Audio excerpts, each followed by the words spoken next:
So, welcome to Impactful Billionaires, the podcast show with our very own award-winning social entrepreneur. I wonder who that could be, and myself. And this is our third news show, Nyasha, of I 2024. know. Goodness me, we figured them all in, haven't we? I know, Uh, absolutely. it's been, So, I can't believe it that it's already halfway, more than halfway. January is going to finish in a minute. I know it is, and this week, in Davos, there's been the World Economic Forum conference. And one of the things that was top of the bill is the future of global governance. Yeah, my goodness me. It's Yeah. just, it's a very big topic, isn't it? Especially What- around, um, COP 28. It's all about accountability as well, isn't it? And governance. How do we manage ourselves as a people Yeah, to save the world, really? We're yeah. gonna, we're being called upon to, you know, take take action Responsibility. and take responsibility. So governance is a big one, and it's good that they're discussing it. It's on the table on these big um, global meetings. Yeah. It needs to be, as you know. I mean, as usual, the UN Secretary General Antonio Guterres was there and has called for reform to global governance. And as he said, which is absolutely true. We can't build a future for our grandchildren with a system built for our grandparents, he said. Yes, You I know, know. which Yeah. is true. And, he absolutely warned about the geopolitical divisions, which are Mm, hindering our global response to challenges like climate change, artificial mm, intelligence, yes. and he has proposed a reform. I know there was again a lot more said about AI and the use of AI. Is it?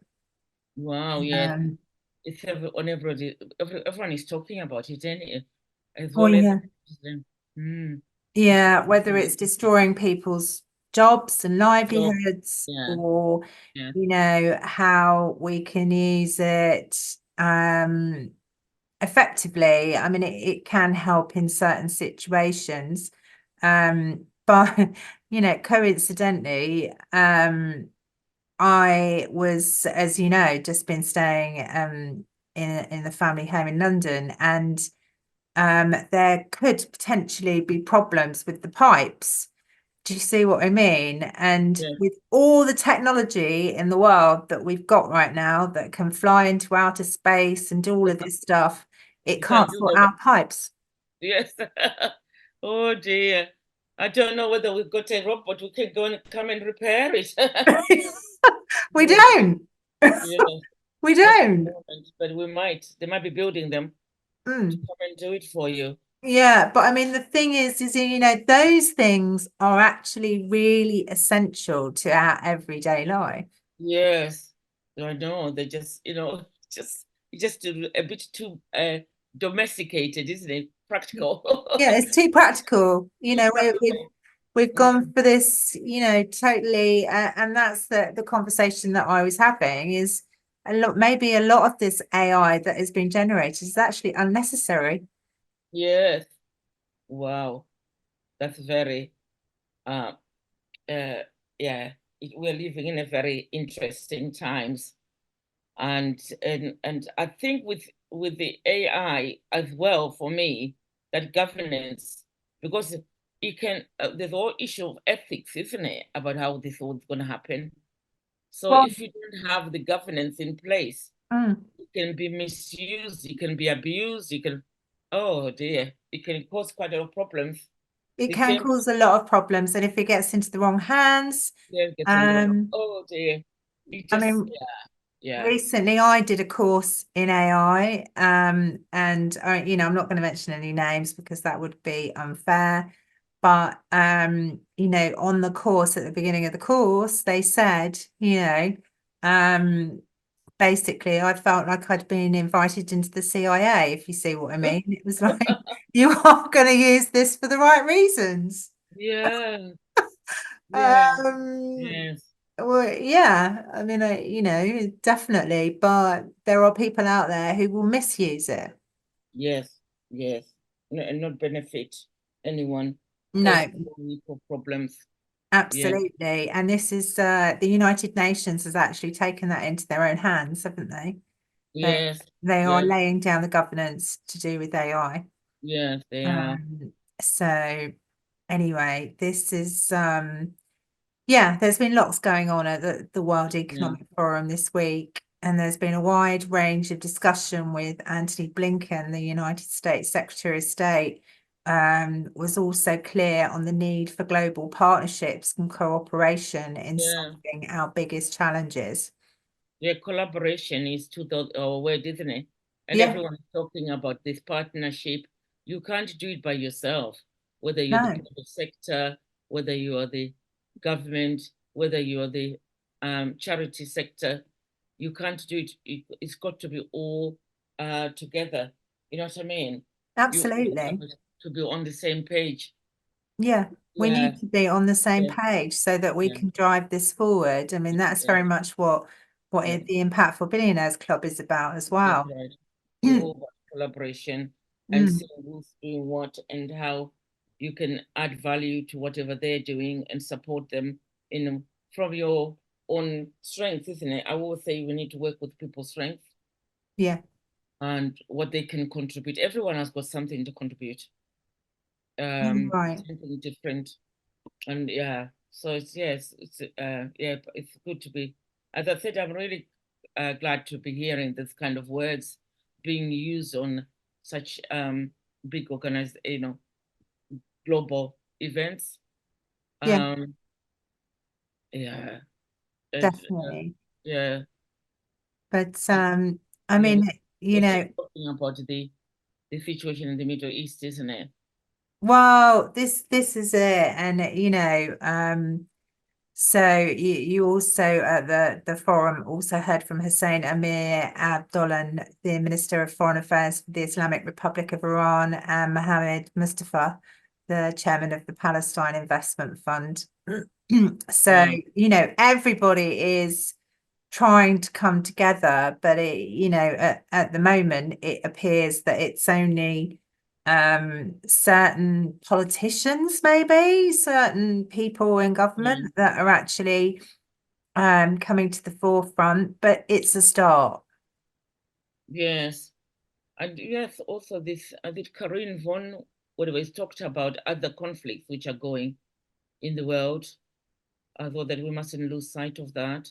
No, Yeah, we mustn't lose sight of that, and we mustn't lose sight of the fact that, we're going to need to collaborate further and try and resolve issues.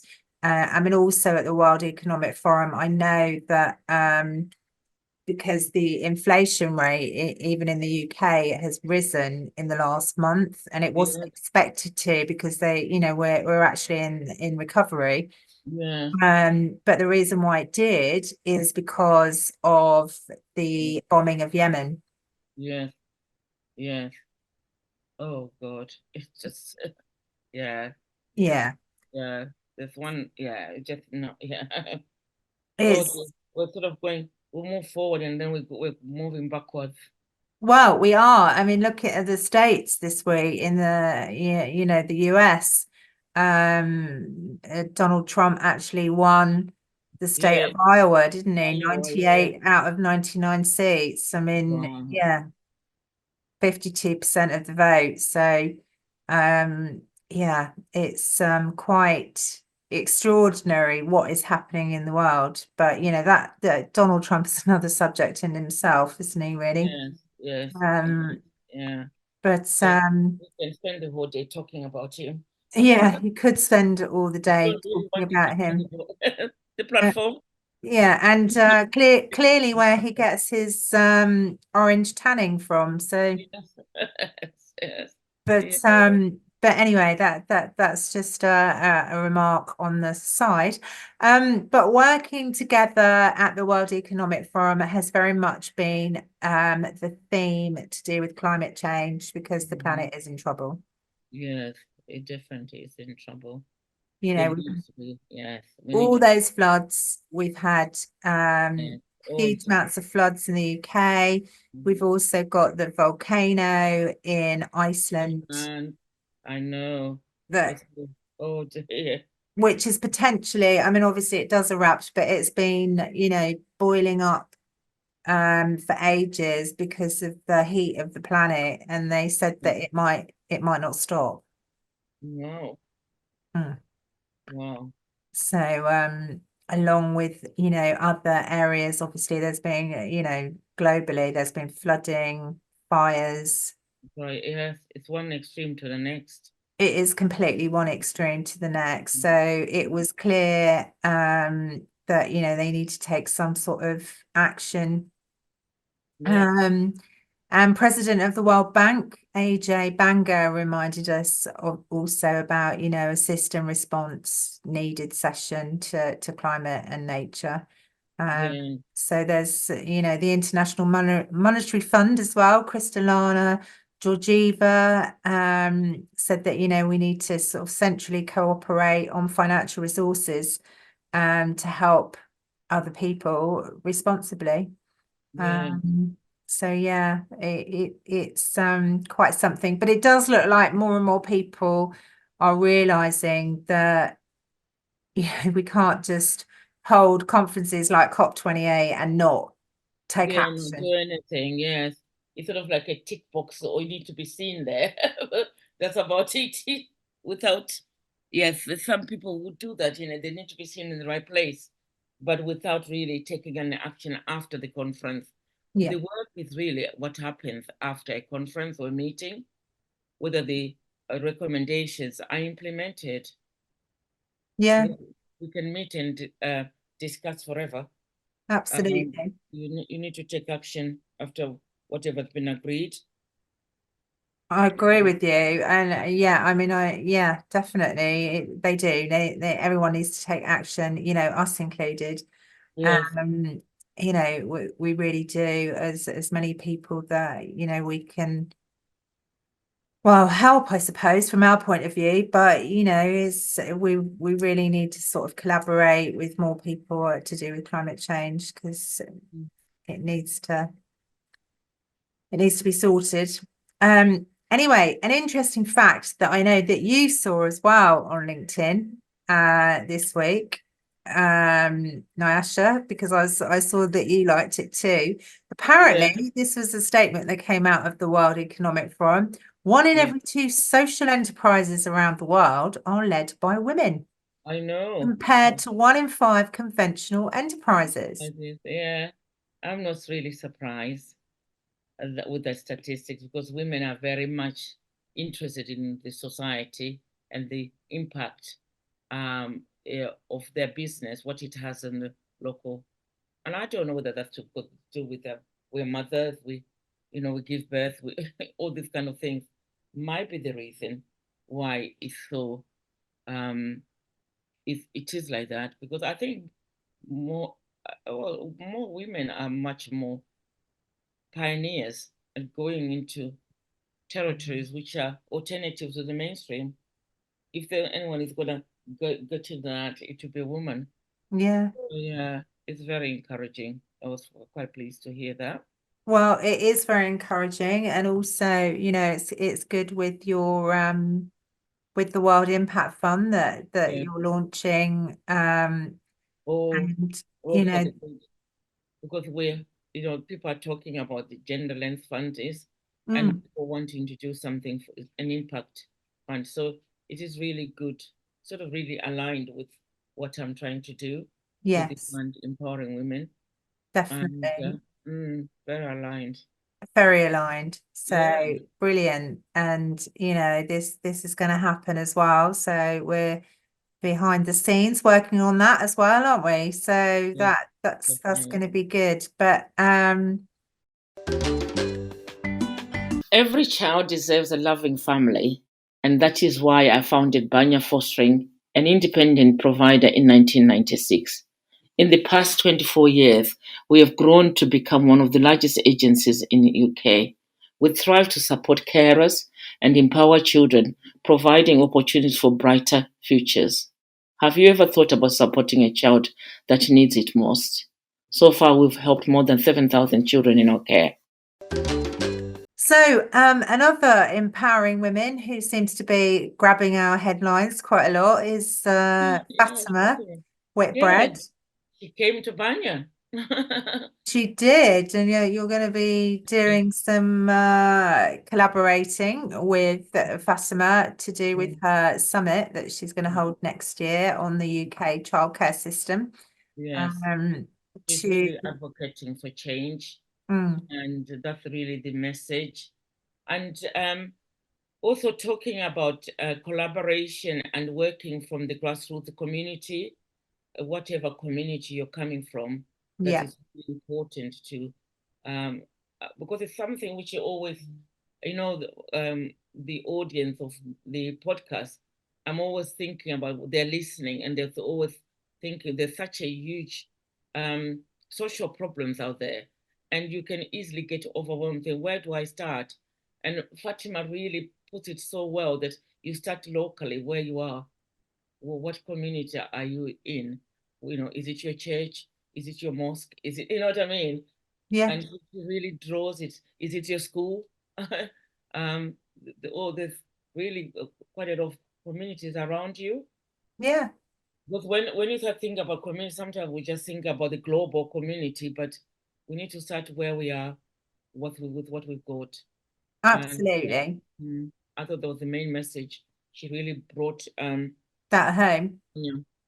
yeah, she She was did. talking about, she was interested in where we are, what community have we got access to, who are we working with in the community. Yeah, And as we were saying earlier, you can't do it just by yourself. You no, need the whole community to bring up a child. Actually, it takes a village to bring up a child. And Ebanya, we're trying to look after children, so we need the whole package. um, absolutely. yeah, Absolutely. I couldn't agree more. And that is really good because I can see that already there is that sort of collaboration going on that, that you can all work together to change, also bring about change in your local community, which is, yeah, what she said. yeah, That's the best place to start. yeah. I Start. know also as well, she's actually been in discussions with MPS community centered learning projects. Oh, she has. She's been visiting all the Mm, guys and girls. Yes, yeah, it's so good to see her, contributing in such a way and asking, using her platform to ask the questions and asking, does it have to continue being the same for these children? absolutely. And the fact that she's going to be doing workshops as well with new police recruits, I Mm-hmm. think really will help because it's about a level of understanding, isn't it, with these children? Yeah. Yeah, she's doing a lot. She's doing is using her sports, um, and working with football clubs and getting young people there. Yeah. And main thing about getting them jobs. And Yes. yeah, and then Yeah. she went on one show. I watched the one show. She was talking about the work John Lewis is doing with young people coming out of care, giving Yeah. them apprenticeship. Which And is good. yeah, and also the one thing I didn't realize, which I found out in the program, she went interviewing people. The CEO of John Lewis's gives the HR people, if you're a foster carer, they give you an extra week off to deal with your fostering uh, commitments. Which Instead is of brilliant. You need that. 4 weeks You off really with need the that. child if you're a foster carer. And I thought, wow, that is actually revolutionary. I don't know. I think the CEO has got some form of care experience, or she grew up around care somehow for her to bring such a um, um, wonderful um, um, project or program to Policy. Yeah, policy, I reckon. I reckon it's an HR yeah. policy, isn't But it? it's a shame she's leaving. I bet that she's leaving Mm. John But Lewis. she started it though, But Nyasha. she So I started, and guess she's I hope leaving it the behind, yeah, I think it's going to be a lovely legacy. I hope it will be continued. But Definitely. people come and they say, "Oh, I don't want to do it anymore. I want to create my own program." Well, let's hope the next place that she ends up at is she I know. initiates it Well, again. I'm that sure she they will. can repeat it, and the new CEO will take it on. Absolutely. That sounds Mm, good to me. yeah. Anyway, completely changing the subject now away from fostering. We've just Io Shikala, one of our other impactful billionaires, has just put out a program with ITV in partnership with the Brain Charity. Yes. That's fantastic. Mm. Yes. It's So needed it is very needed, and for it's about promoting. inside neurology, our Yes, unique vein, and highlighting the positive efforts in healthcare and science to support individuals and loved ones affected by neurological conditions, I know. as well as organisations committed to championing neurodiversity and Mm, helping those. So, yeah, really, yeah. really good program by the looks of things. Yes, it looks quite good. Yes. I'm really Yeah. excited about that, and to see. I would like to see how is that going to be followed up in the Yes. community again. Absolutely. So that is now live on the ITN Business Hub. So do Yeah, find it inside neurology, our unique brain. It's well worth a watch. Um, so yes, so we have also Bridget Chimuriro, Chirumi, sorry, I've got a different name here, one of our old names, shared this week that they are raising funds to begin the building project this year of the Lakeview Institute wow. um, Yes, yes. school in Zimbabwe, Mm. which has plans to be sustainable. So they'll be farming the land, so Yeah, it's on all the the line. produce for the Mhm. children to Yeah, live off as well. yeah. And that about grassroots and community, they've gone to really to grassroots, the elders and leaders of that community who've given them the land where the school is going to be built, Yeah. and really looking at what they need, what that community needed, and this idea of the school came up, Mm. and it's just been fantastic. It was lovely talking to her on my podcast last week. Oh, Um, so yeah, that's really I would like to continue to follow the story. definitely. I'm sure we will, Nyasha. So there is a GoFundMe page. Really? So we could put out the links as Yeah, well yeah, on social media for her. So following on from that, we are at the Thames Valley Business and Community Awards next week with Great I British know. Expos, aren't we? So we'll Yeah, have some news next again weekend about who's done what, yeah, really. yeah. I'm looking forward to the community awards. There's Mm. normally quite interesting things what people are doing in the community. I'm always inspired. Every year there's always something I never thought of they do. Oh, And I'm hoping, I mean, I wasn't able to actually go and do the judging, but I'm hoping I'm going to present that award when I get there. And no, it's very, very exciting. And Fatima is going to be there. So it's going to be yes. meet her up again and link her up and come and share her story, which is Mm. very inspiring story, sad and inspiring. Every time I've heard it several times, and every time I hear it, it really moves me as if I've just heard it for the first time. Yeah, Yeah, I think it really does. Yeah, I know exactly what you mean. yes, yes. The first time I heard it, I cried. Yeah, it's just such a moving story. Mm. Yeah, Mm. really, yeah. And I think some members of staff at Banya did have a tear when she shared the story with them. But Yeah. we hear these stories and all the time. We work with this every day. And Mm. each story is unique and it's got Of a course. different meaning to that person. Mm. You can't just band them all together as one. No, of course not, No, Ayesha. no, No, no. definitely not. And So, with the individual. Mm, mm. Anyway, our next Impactful Billionaires Club meeting is on the 1st of February at 7 p.m. yes, that's Um, gonna be lovely. And so we're gonna be talking more about collaborating, is it? Or we're gonna be talking about funding. we're talking about collaboration on the 1st of February. The later one in February, which we've done on the leap year day, Yes, 29th, we'll actually be talking about funding yes, and yes, funding options, because obviously you've got your fund that you're going to be talking about at our International Women's Day inaugural event with Great yes, British Expos on the 21st of yes. March. It's gonna come up so quickly, you know. I'm thinking when we I were know, talking about it last year, I'm thinking it was 100 years to go. But you know, we're nearly coming to the end of January. It's gonna come up really quickly. I know And it is. yeah, it'll be lovely. There's gonna be loads of workshops, isn't it? Social media workshop, three-course dinner, and my book. I Your think book. people are gonna pre-order it. It just went completely yesterday. It finally went to the publishers, and Fantastic.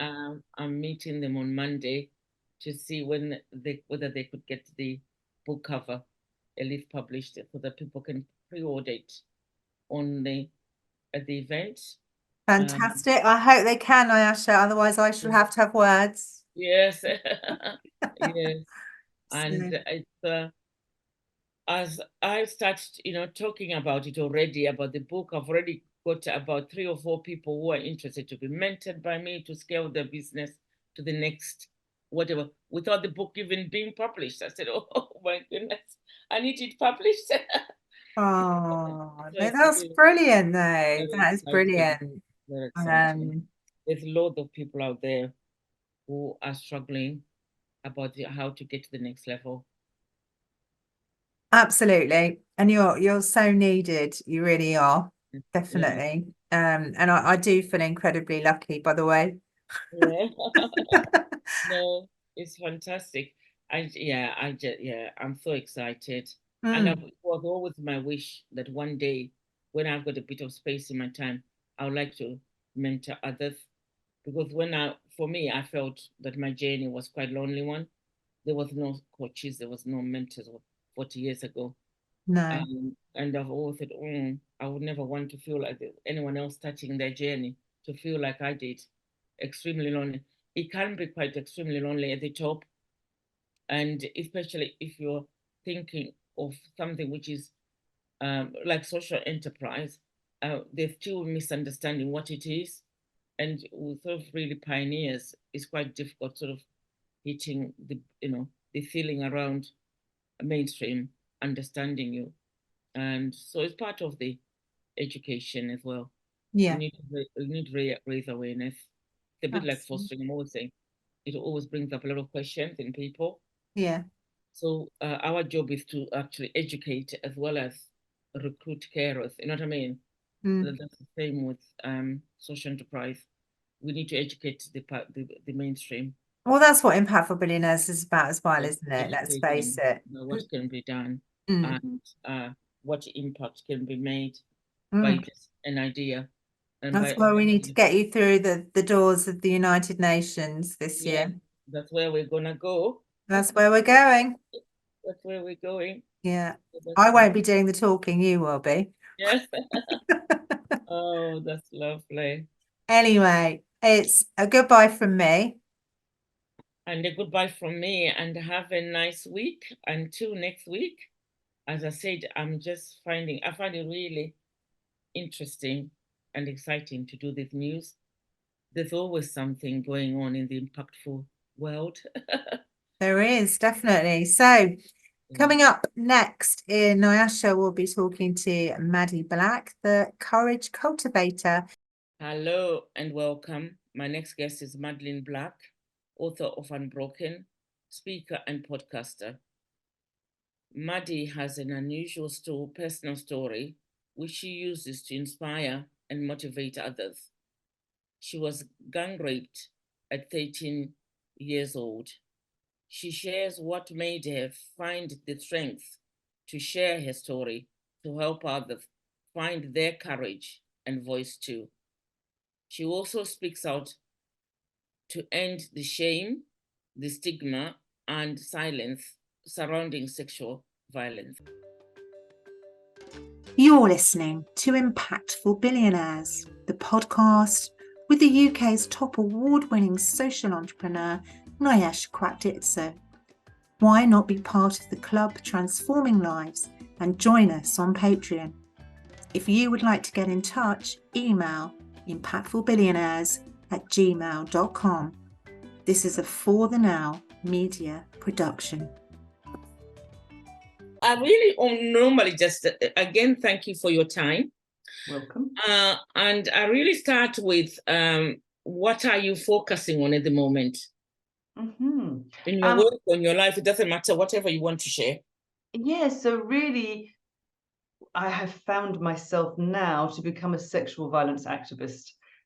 If you had asked me or my 13-year-old self, or tell me that one day I'd be speaking out or writing out about sexual violence, rape, I guess I would never believe it, but that's where I find myself. So I share my own story, my own lived experience. I was gang raped when I was 13, and I share it really to end the shame, the stigma, the silence that surrounds sexual violence, not just for me, but to help other people to find their voice and to find their courage and to show them that you can heal. You can have a great life after trauma, any trauma, not just rape. But you can move on. And actually, if anything, now I would say I have post-traumatic growth. I think I've really grown through what I went through. You know, you can grow through what you go through. So yeah, I used to say I was an accidental speaker because I never imagined I would be a speaker one day. But I feel like if I can speak about this difficult subject, which people, you know, find it hard to speak about, then I feel like I should. This is now my purpose in life, if that will make sense. So you speak about it and in different platforms. Yes, I mean, I've done a couple of TEDx talks. I speak in schools, universities. I've spoken for UNICEF. I've spoken around the world. I've spoken at conferences, women's conferences, speakers associations, you know, lots of different places, because it's also a story of overcoming. There's an element of forgiveness in my story. So it's a story of forgiveness. It's a story of resilience. So there's, I guess there's a lot in there. Some people don't survive it, you know, mentally. To have gone through such a traumatic experience. So resilience is a real big one. How do you develop it? How do you know, it's a huge muscle you need through trauma.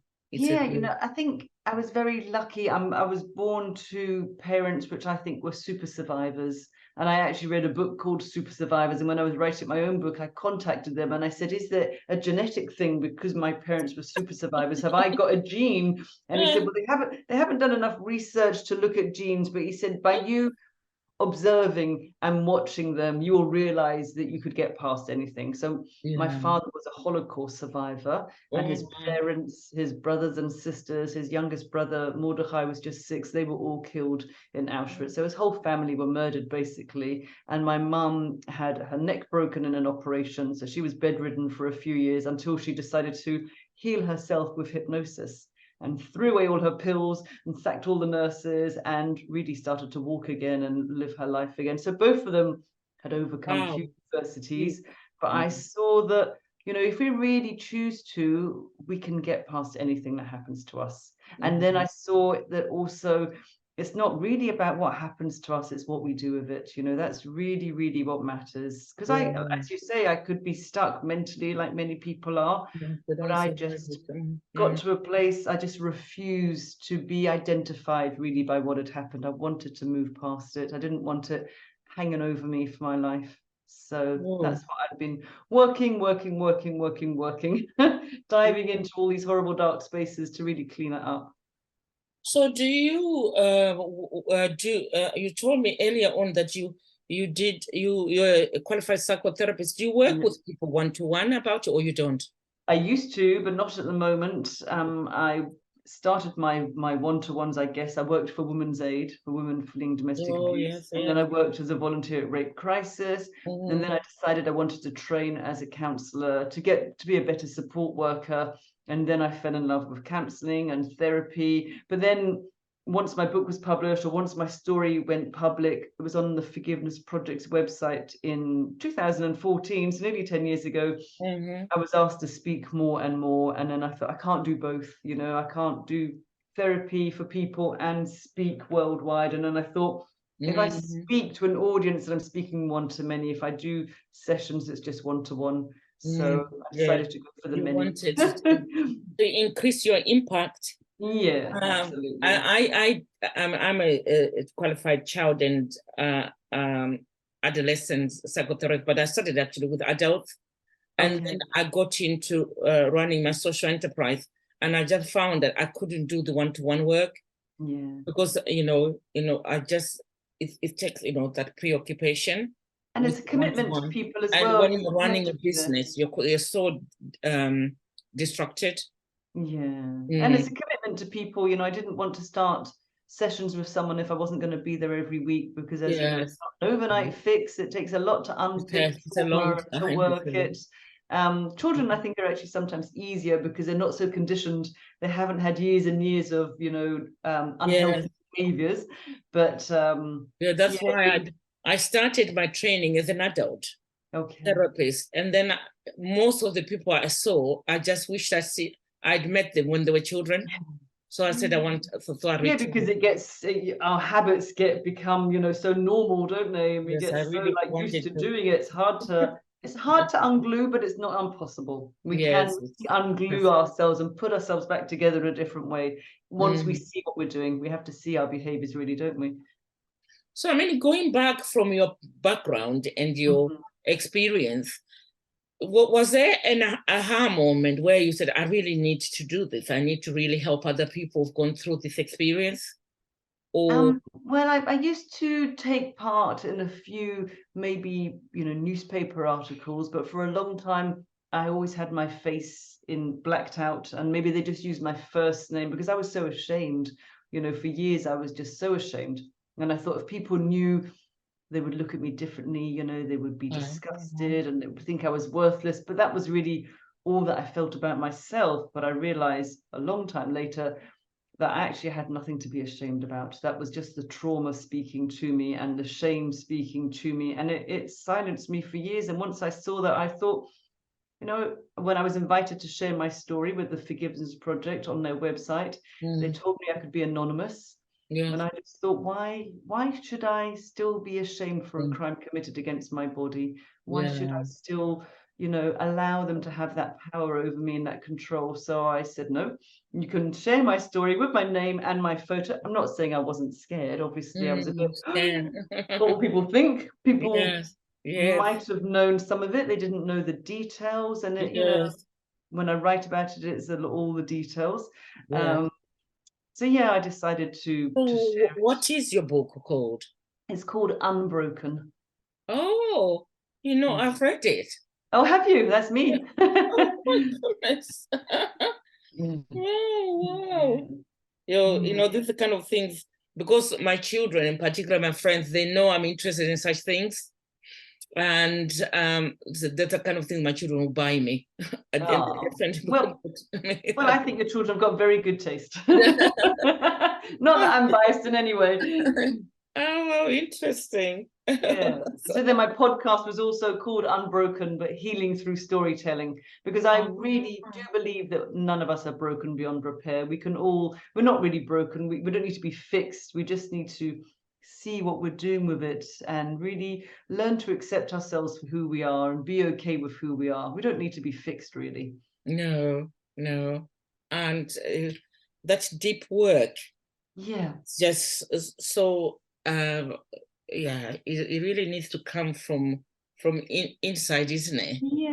Anyone who's listening and think I'm speaking very lightly about my experience, this has taken a lot of work, like you say. Many years of therapy, talking therapy, body therapies, alternative Lord. therapies, Mhm. sport, mindfulness, yoga, Yeah. everything, you know, it's Yeah. not just Yes. one thing, it's a Yes. combination of The many different combination of things. everything.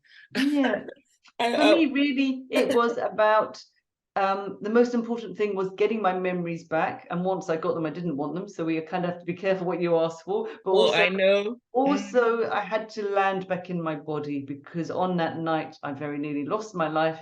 And then I left. I wasn't in my body for Associated. decades, so many years. And so my work was always grounding myself, you know, regulating my nervous system, coming back to me, coming home really, and Yeah. just staying Yeah. steady and staying in my body. And that's the message I want to give to people, that we can get lost, but we need to come home, and Come you back. can get Yeah. home. You really can get home. And that's what the journey is, I think. And it's always a journey. It's always changing. It's you always, Yes. I'm good, and then something happens. You think, okay, Oh, that was a good. Yeah. little, It can also blip. pull you back, isn't it? Memory links. Yeah, Something just quite innocently might just suddenly remind you of it, or you know what I mean? yeah, Or but something you somebody know says. what's good now is that I have so much awareness. If I do get triggered, I can Yes. think, oh, that was a trigger for me. Let me just sit with it and Yeah. bring myself back in, rather than let it take me out. And then in a few Completely. moments, Yes. calm. But Yeah. years ago, I would leave and I would never be back Never for a come back week, again. a month. So Yes. now I see when I go out and I get lost and I get triggered. So that is the combination of doing years of therapy, really. Yes. And for me, awareness is really Yeah. the solution. Yeah. Once you're aware, you're on the road to recover. Yeah, absolutely. It's Because when we're very blinkered, you know, Mhm. we want to minimize the trauma. We don't want to look at it. We want to, you know, put it as far away, because why would we want to remember it? But Yeah, I then know. Dreadful thing. ultimately, you have to really heal to feel. I had to step into these dark chapters to really be able to learn to be okay, and to understand, for my mind to catch up, to see it's not happening anymore. What I'm being shown is just a film. It's just pictures. It's not real anymore. It's from many years ago. And so, you know, the more I watched the movie, the more I was actually okay. And I Yeah, realized it's not yeah, happening anymore, and yeah. I'm safe and I'm fine and I'm okay. But when you're caught, it's very real, you know, which is why the triggers affect all senses, and then we get so caught by it. So it's learning not to get caught, you know, to surf, Yes. to really surf, be a good surfer in life. That's what I think my trick is. Every child deserves a loving family, and that is why I founded Banya Fostering, an independent provider, in 1996. In the past 24 years, we have grown to become one of the largest agencies in the UK. We thrive to support carers and empower children, providing opportunities for brighter futures.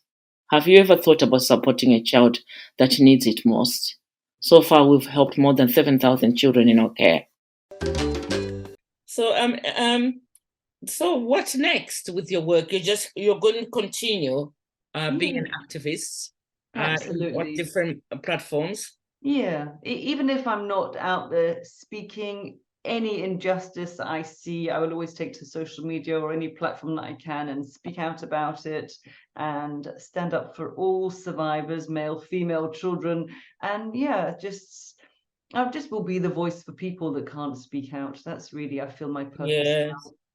Oh, that's just fantastic. So, I mean, to the audience who might be listening to this as this conversation we are having, now. do you have any wisdom or from your experience or tips you would like to share? Yeah, I think As really, someone going through and say, well, how do I start healing myself? You know, how do I build resilience about what happened to me?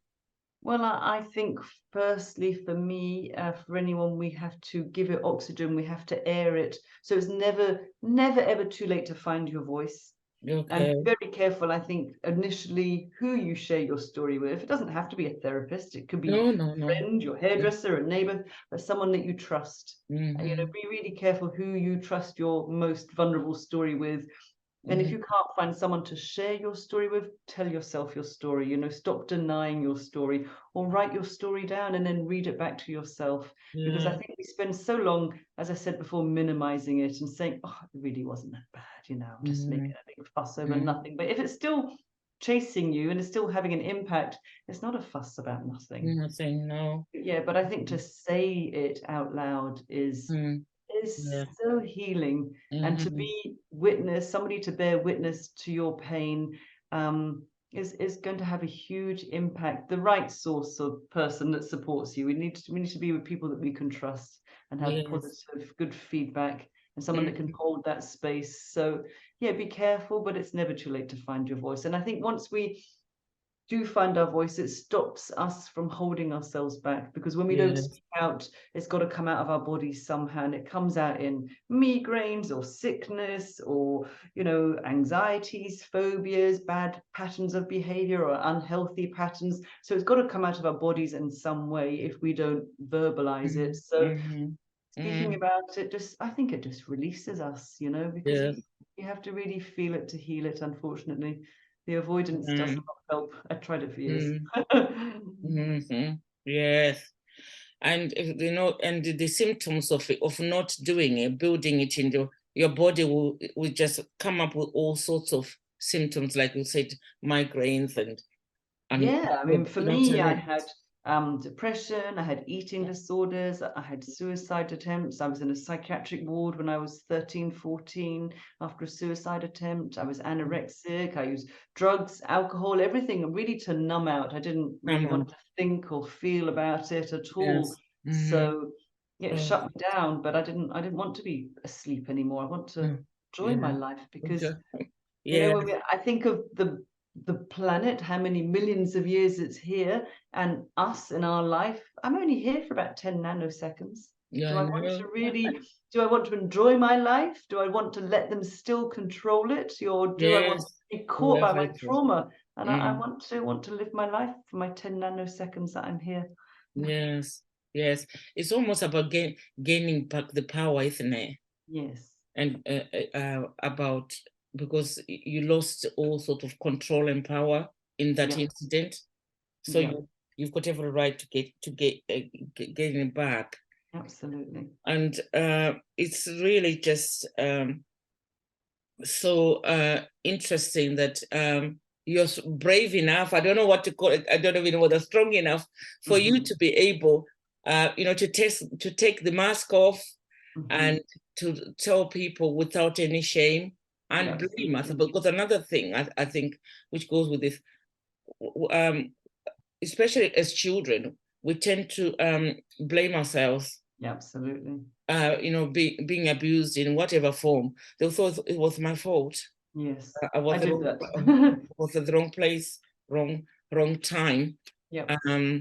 And yeah, to move away from that blame. Yeah, and this was the late 1970s. There was no social media or mobile phones. And even then, I was buying into the victim blaming messages. Well, you know, I'd been drinking, I'd lied to my parents, I'd met boys with my girlfriend. You know, I just believed it was my fault and I brought it on myself. So, you know, what did I expect, kind of thing.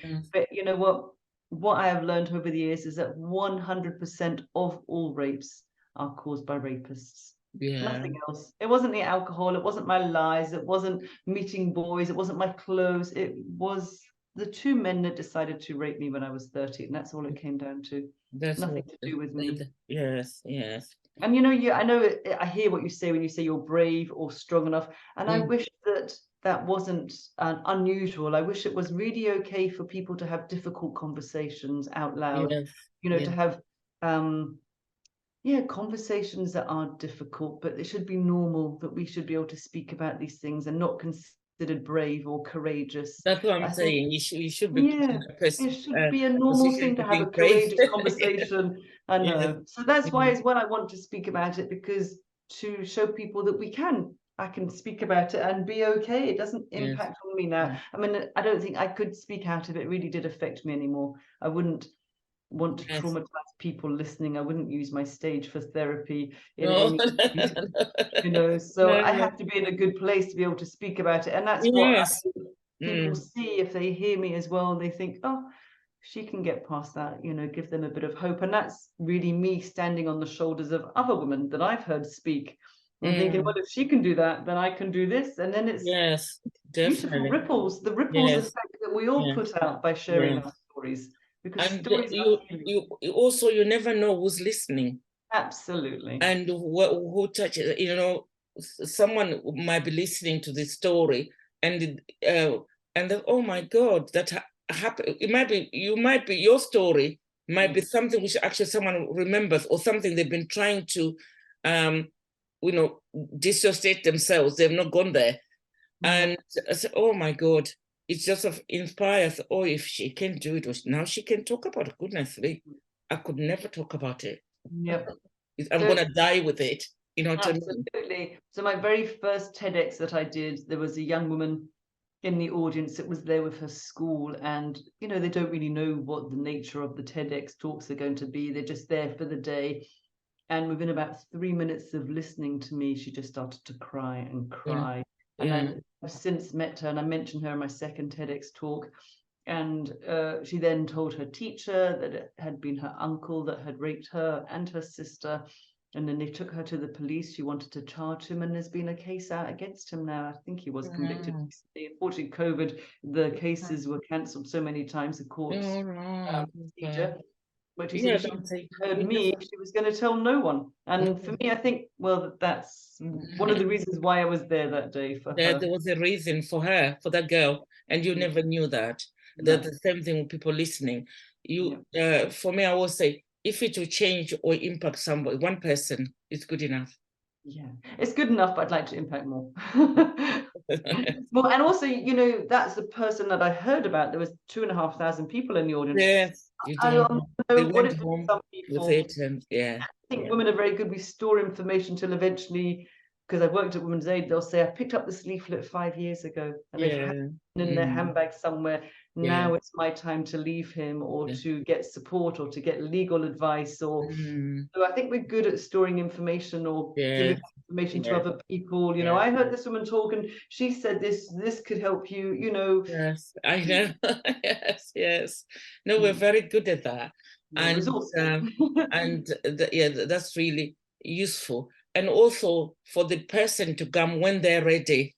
Absolutely. When they've processed whatever you said or didn't say, and for them to come forward.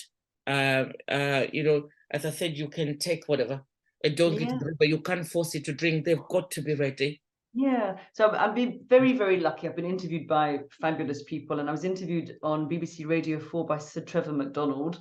And when our show went live on the radio, my friend got in contact and said that her auntie had been listening, and basically she was her carer, and she popped around to see her, and she then told her own story of being raped also as a teenager. Yeah. Told anyone, and in that day, she ended, I think it was something like 66 years of silence. My goodness. Just by listening to somebody on the radio who recognized so much in my story in hers, but it gave her the bravery to share her story and tell somebody. And my friend said she was sure her auntie would have taken that story to the grave with her, you know, if she had heard me. I didn't hate it. So I think of her every time I speak, you know, all these people locked into their own little prisons of silence, and just we can unlock it just with a story. It can be so healing. If somebody hears it at the right time in their life, it can literally give them a new map for their life, a whole new direction. So I really believe in the power of sharing stories. They are very healing. That's indeed. really important. And as I said earlier on, you never know who's listening. Absolutely. I'm always really surprised, and the impact it has on people. Just they heard something, they picked a leaflet somewhere, they read a book, you know what I mean? And how people, you know, transform their lives from just one message. Another fabulous woman whose therapist recommended that she read my book and watch my TEDx, and I've now read her book, which she has written, and I can understand why, because some of the details were very, very similar. And now she's helping people. She's putting out her own ripples, and then from her ripples, they'll help someone else. And Yes, it I just goes know. on and on. And It's- honestly, opening her parcel from Amazon with her book and her name, it makes me cry even thinking about it. It was the most moving thing I've ever happened. Wow, Incredible. that's Incredible. incredible. And the ripple effect, the multiplier from Yeah. just one incident of you saying something and taking action when Yeah. she was ready. Yep. Yes. And I can't be more proud of her. She's amazing. Oh, that's fantastic. I'm really, really, privileged to meet with you. Dr. I didn't know you were the author of this book.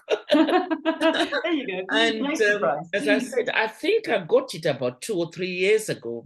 Yeah, I'm now considered an old title, so I think in April it's maybe 7 years old. But sadly, Yes. we know. Yeah, I got it. It's a global. I think it was before COVID. Okay. I got it for my birthday present or my Christmas present. Well, as we know, rape is a global issue. So sadly, my book will be evergreen, as they say, because I don't know when gender violence against women will ever come to an end. I think it's something that we still have to work on. There's still so much victim blaming and rape myths out there, and sexual violence, abuse, as we know. But I think the more people speak about it, we can help other people find their voice. And hopefully we can also shift the culture one day. Yes. I interviewed someone a while back, must have been about a year ago, and she's written a book. I think it's called 7 Minutes. Okay. And she said every 7 minutes somebody's raped. And I never knew the statistics. Yeah. It's a big problem. It's a global problem. It doesn't matter where you live. It's a global problem. It's got nothing to do with gender or class or absolutely no boundaries. Yeah, it's got no boundaries. I went to speak in South Africa, actually in Johannesburg, and there they shocked me. One of the women said to me that as a Black woman, you're more likely to be raped than to have an education, depending which part of South Africa you come from. Wow. And that just really wow. That is just it's just so normal, just part of life, just how can it be so, normal and acceptable and just This is really shocking. Yeah, and well done you. You should be proud of yourself to put yourself up there on such a sensitive story and such a sensitive. It's a sensitive story, really, and for you almost like coming out to say this happened to me, and this it's just wonderful. We need more people to come out and tell the story about this experience. There are a lot of people speaking out. There are, and there is like an army of us growing. So as we say, there's strength in numbers, and the more people that speak. So now that I found my voice, I won't be quiet anymore. It's took me a long No, you found it. You're gonna run with it. You're gonna run. Nobody's gonna stop you. But with running with your voice, you're giving other people permission to say it as well. Yeah, we become mirrors, don't we? You know. Yes. Showing them what they're capable of as well. Yes. Oh, thank you very much, and thanks for your time.